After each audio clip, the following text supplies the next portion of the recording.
What do you know about the American Indian? Well, I know that one of their words is how. I remember learning about them in grammar school, but very little. And I hope they get what they're fighting for. Well, you see in the movies where they're catching hell all the time, really. What you read about Geronimo and all this. Besides that, not really too much. We took the ground and the land away from them when we came here and pushed them out. I don't believe in that. All I know is I used to get drunk with him. He's not a man that's qualified to be doctors or lawyers. He's an outdoor man, and that should be recognized. Well, would you believe I'm half Seminole Indian and know very little, unfortunately. I'm ashamed to say. Not very much, I'm sorry to say. I thought they wear feathers. That's really all I know about. Why white men make up like Indians instead of using Indians in pictures. I think they should get every privilege, every right. No, I was associated with some Indians in the service, and they were as good as we are, and far better in most cases. They're beautiful people. That's all I know about them. Being an Indian is no different than being anything else.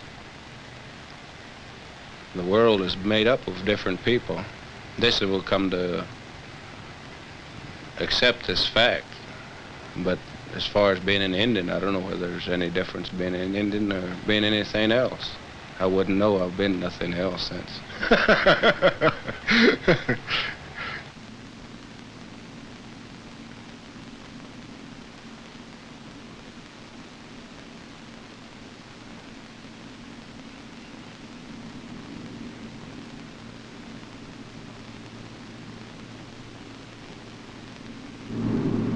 My name is Clifford Mahudi. I am a full-blooded Zuni Indian.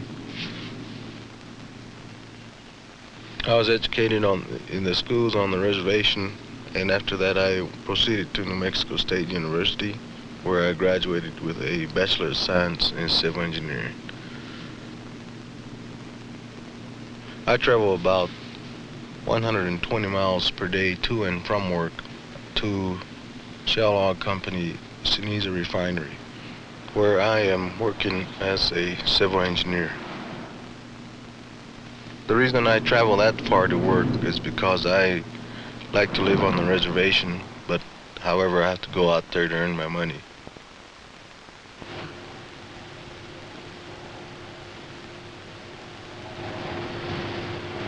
I think that Cliff is to be commended for the education that he worked for and obtained.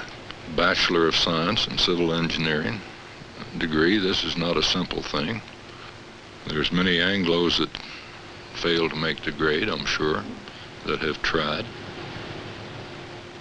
Also for the thickness, if we got refractory on it, that would make a difference too. I had to try to keep up with my classmates. In other words, say if I was taking a math course, and say the guy that's sitting right next to me, competing with me, that he took calculus probably when he was about 12, 15 years old. And here I'm just picking it up. So I have to keep up with him in order to stay.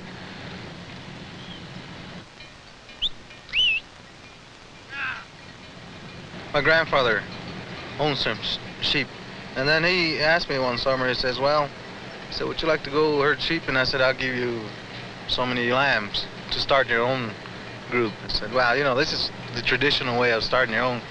So I went to herd sheep with him. I didn't know anything about it.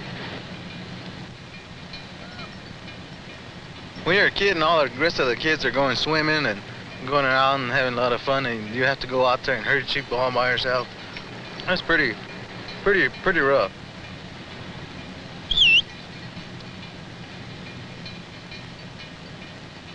But at the same time, I liked it. I like to be out there and go around, walk around, this kind of thing.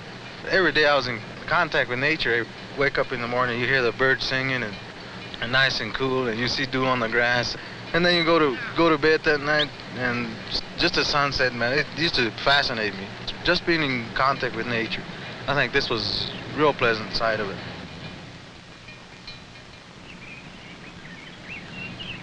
I can't be 100% Zuni anymore. You know, like, in other words, I can't be medicine man or this kind of thing, because I think that I've gained a whole lot and I've lost a whole lot.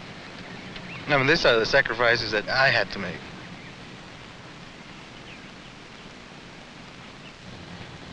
I advertised the fact that, well, I'm a full-blooded Indian, and I said I'm proud of what I am and so on. And like where I work at, I have a helmet on there's got FBI on it. And people ask me, what does that mean? I said, well, it means I'm a full-blooded Indian. Have any talks with it? No, not really. Cliff has a very, very pleasant personality. He loves to joke about some of the tribal traits and so on. Possibly he thinks that the Anglos expect him to do this. I'm not sure. We enjoy it, and he might not be ribbed quite so much if he didn't joke about it quite so much himself. I just have a lot of pride in somebody calling me an Indian. He says, I'm an Indian. He says, I'm an engineer, and I said, I want to let everybody know that I did it. They say, well, the American Indians can't do this. I said, that's a bunch of baloney. I think that if I can do it, I said, look at me, look what I did.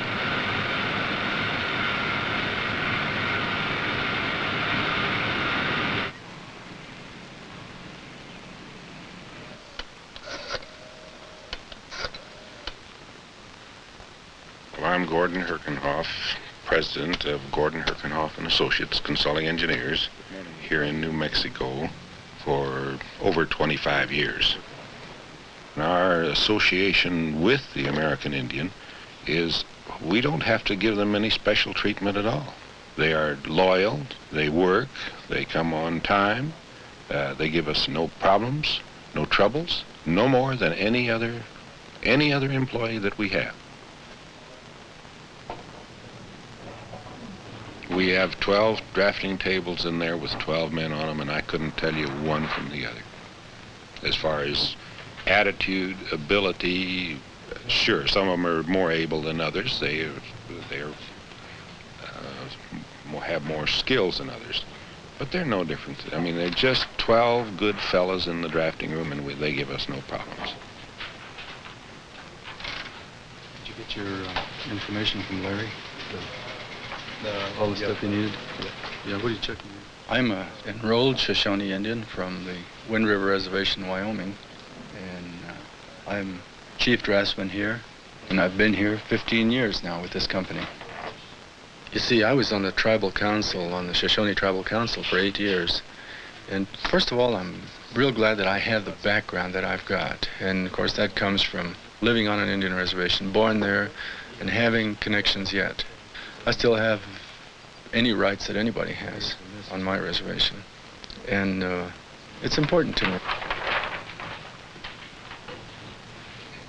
I haven't found that their special days off or their dance days or their ritual days or anything like that are demanding in any kind of a way. They're no different than some of our people who have special religious days off. The Catholics have like Good Friday, and everybody takes off, and the Jews have theirs. And Indian, I think, is entitled to the same thing. He has a special ritual day, and our fellows come to us and just say, well, I'll be off that day. And there's no argument about it. We give them the day off. It's part of living with them, that's all. No, this shouldn't be together. This shouldn't be together, see. No, see, this has a work with the rest of these boys just like anybody else, and the way I feel, it's competitive, and you know, if you can produce, well, you've got the job. If you can't, well, you lose out. True with anybody. We're a private outfit, and the guy that doesn't deliver here, out the door he goes. We're not subsidized by any government payroll or any tax-supported institution or anything else like that. It's just blood and guts with us, boy. You either make it or you don't.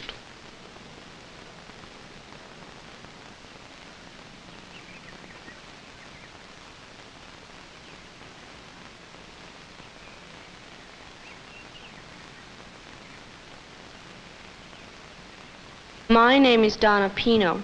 I am from Santa Ana Pueblo, New Mexico. I am teaching Head Start in Santa Ana Pueblo, and I am teaching my own people. After I finished high school, I was given two choices, whether to go on relocation or whether to attend a college. I just wanted to go and do other things. Most of my Indian peers didn't, go out to do. So I chose college. Okay, children, come to the circle. Today we're going to learn our numbers in our own Indian language, and we're going to use our drums. You everybody repeat after me. 1 is for Ishq. 1 is for Ishq. 2 is for Dewey. I like to help people. Let's put it that way. I mean, maybe by even now, I feel I am helping myself. I mean, it gives me a lot of security, gives me a lot of satisfaction to say, geez, I'm really helping somebody. It gives me a good feeling. I mean, in that way, I consider, helping myself. It makes me much more happier to know that I am helping somebody. It's a challenging world, and as I said, I like to, push through all the weeds and stuff that growing in front of me. 9 is for Kiana. We had Kiana way back here. Who said that? Honey. You forgot your numbers, Holly. What is 9 for? 9. I see myself in those kids every day. And that's why the fact that I do see myself in those children makes me want to teach them. Okay, children, listen. We're going to learn how to dance again today, okay? Do you know how we dance our Indian corn dance up at home? Up in Tamaya? I don't think the majority of the white people do understand our needs. First of all, because they've never lived an Indian's life. An Indian's life I think is entirely different from the white man's world. We like to help each other. We still have our community projects where we all get together and help each other. We still have our clans where we help, get together and help each other. But not in the white world. The white world is individual. You do things on your own. We're so close-knit. We just have to, almost sometimes, most of us have somebody lead us by the hand and say, okay, come on, I understand your problems. I'll take you through this dark hall, And yet, when we do reach the light, maybe we'll say, gosh, I know it. I can do it. I can make myself independent. I can go on from here.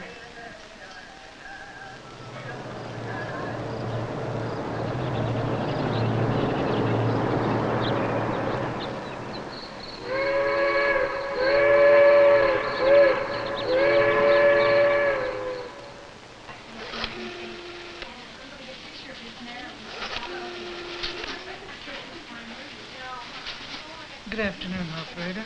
Place a long-distance phone call for me, please. To Bankers Trust Company, 16 Wall Street, New York, the Corporate Trust Department. I wish to speak to Mr. Casey A. Montwell, Montwill. My name is William Pino. I'm from Laguna Pueblo. Laguna Pueblo, Indian. There's the area code for New York, huh?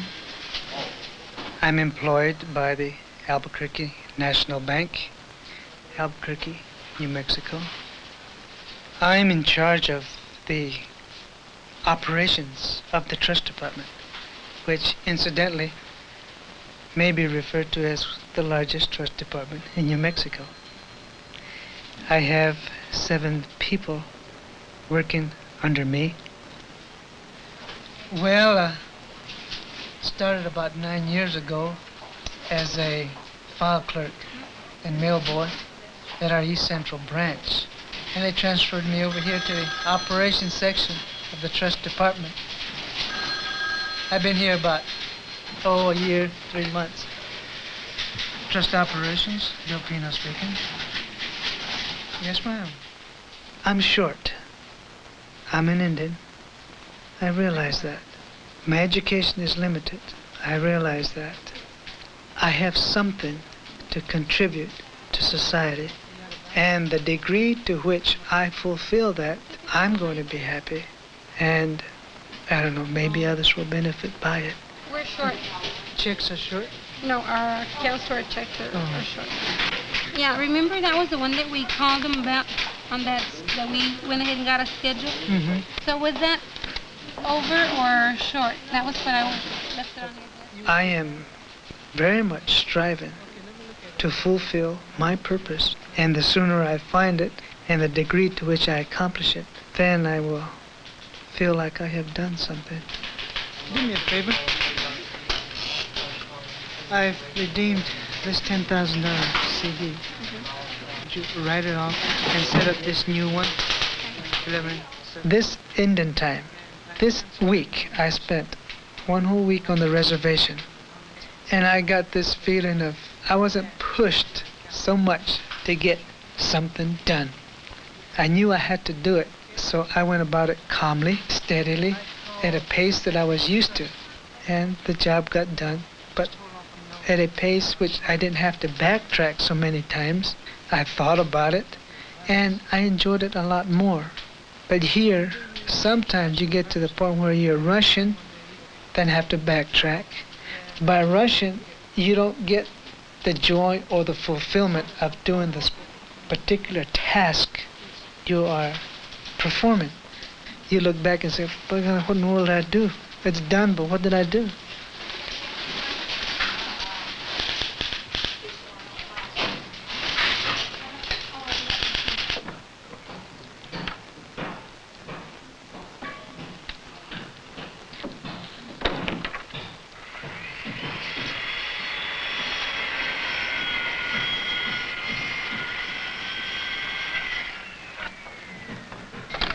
Why do you hire Indian labor?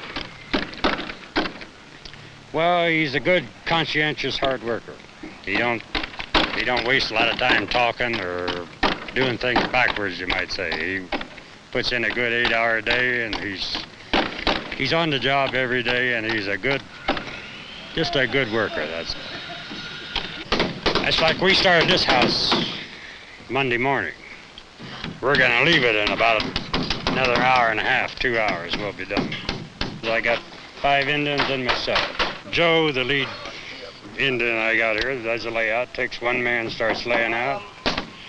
Henry will start cutting all the material. The other 3 of us start nailing all the components together. Some of these guys have been with me 5 or 6 years. The only time any of them ever leave me is if I run flatly out of work. And then they'll go out and find another job somewhere, and then I'm months trying to get them back. Because these guys, they can find work pretty fast.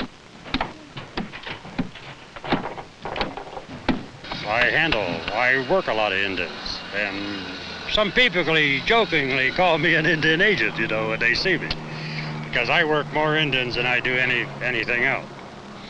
And I like them, they're good workers, and they get the job done. And I don't have a bit of trouble with it.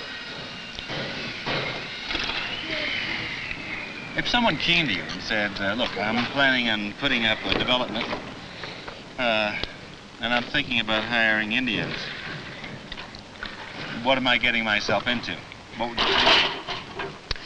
Well, I'd tell him, I don't know the individual, so the first thing I'd tell him, with the right supervision, you're going to get nothing but work. I mean, if you have somebody that can line them out and show them what you got, basically, turn them loose, and you've got your work completed. That's about the size of it. Now I've got Joe, I've got one good lead, what I call a good lead man on this crew.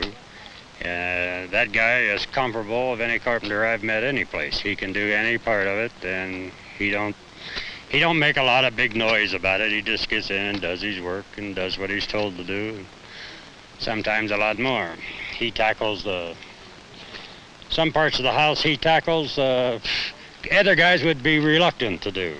Joe just takes 2 or 3 men, whatever he thinks is required to do the job, and starts it.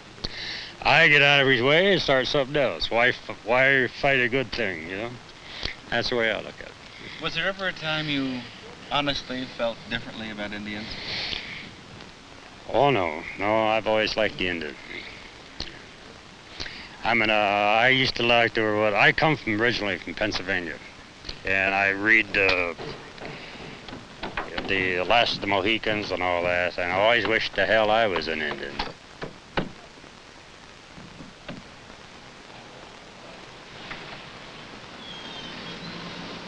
I'm Edward Sanchez, and I'm working for the Department of the Air Force as a computer analyst at Kirtland, New Mexico, and was born in San Felipe. Oh, there.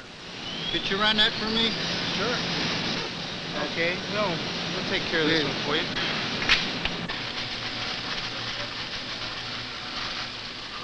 What's this date on, Ed? What Ivor Milo is working on. I didn't start speaking English till I was about 17 years old. That's when I left the reservation to go to a high school. The only way I can solve this problem is constantly try to review my own mistakes. So people that like me that have grew up in a reservation and strictly has ties with the Indian reservations will have this problem. Shot 259 and really don't know. Yeah, once you get to know a guy, then you don't worry about the fact that he might pronounce a word badly or use a little bit of bad grammar. You look for the meaning of what he's trying to say, and you understand. Replots of those? These are the replots of those redos. What they have. After a while, you have to say, well, gee whiz, this is not just one unusual Indian. This is a guy who came off the reservation, got an education, and that's not particularly unusual these days. I don't think he's different that way because he's an Indian or anything. I just think he just made that way. Some of us are, some of us aren't. I realized the fact that I'm an Indian and I can't do anything about it, except that my father and mother had said that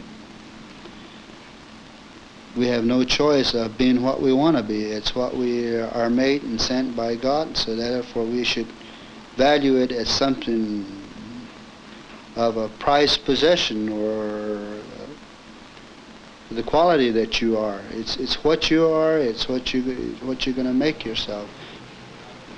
That there was a contract written in Australia to do the reduction on the Air Force owned computer.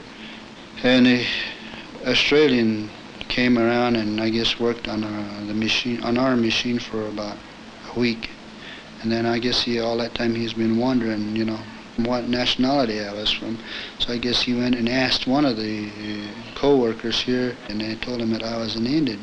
And he was then pretty amazed how I worked with a computer.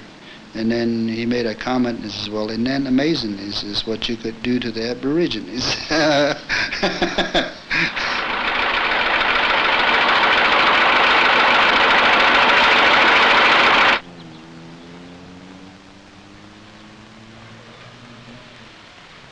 My name is Ernie Peters, and I'm a Sioux. Seemed to me like when I was growing up, only the white people had good cars, nice homes. I mean, because they were white, I said maybe that's what they're supposed to have. Because we're Indian, we live this way. So, and I never bothered to ask my folks, why the difference.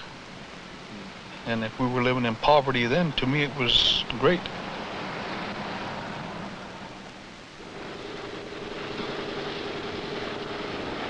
When we got off the train there at Union Station there, I don't know, just being in a big building like it was, and loading on people and cars and all that stuff, I felt like turning around right there and heading back home.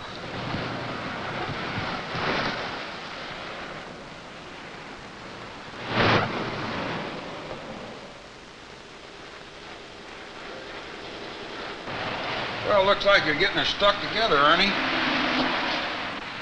My name is Buzz McKellen. I own AA Automotive Service and AA Automotive Axle and Frame. We're located in Long Beach, California. A little push from here up to there, but otherwise it's right on the money. Good. It takes a long time to become a real craftsman in this business. But if a person is conscientious in his work and he takes pride in his work, he will become a craftsman in it. Okay, doing a good job, Ernie. I had no confidence in myself. I always figured the non-Indian was, it seemed to them that's their work, and that's not Indian work, doing body work and all this stuff. Being an Indian, I figured that no matter how good I got, they were always better than me. And this seemed to be until just, well, maybe a couple of years ago. Then I started watching the other fellas work. I got to think of myself, well, some of my work's better than that guy, and he's been at it 30 years. Then I got to look and I said, well, gee, I put out 3 more cars than that guy did this week, and he's been here longer than I have. And I slowly started building up my confidence this way. But now, if I was to quit here, I wouldn't feel afraid to go any place and ask them for work. Well, the first time we come out here, they said, when you go to a reservation, they says, we want you to live like, well, they didn't say civilized people, but we want you to go to the city and follow some non-Indian's example. Make something yourself. And I said, I've been out here 6 years before, and now this time going on 5 or 6, and I'm still looking. And the one thing that kept my wife and I going, and a lot of our people, is these Saturday night powwows. I get on my outfit and get out there and start dancing or singing, and I don't worry what's outside that building, man. I'm 200-300 years back. I feel good.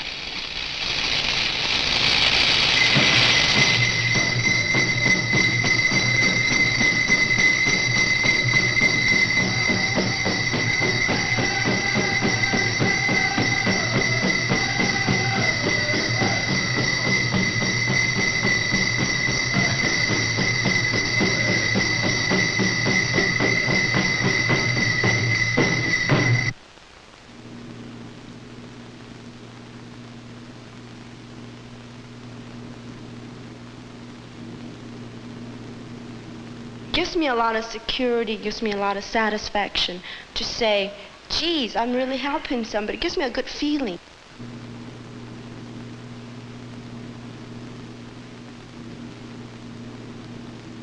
They say, well, the American Indians can do this. I said, that's a bunch of baloney. I said, look at me, look what I did. Look at me, I did it.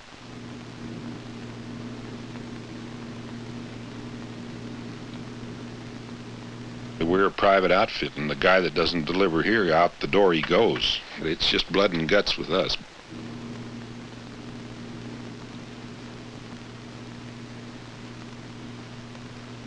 Well, he's a good, conscientious, hard worker. He don't waste a lot of time talking or doing things backwards, you might say. No, I've always liked the Indian. I used to like I come originally from Pennsylvania, and I read the Last of the Mohicans and all that, and I always wished the hell I was an Indian.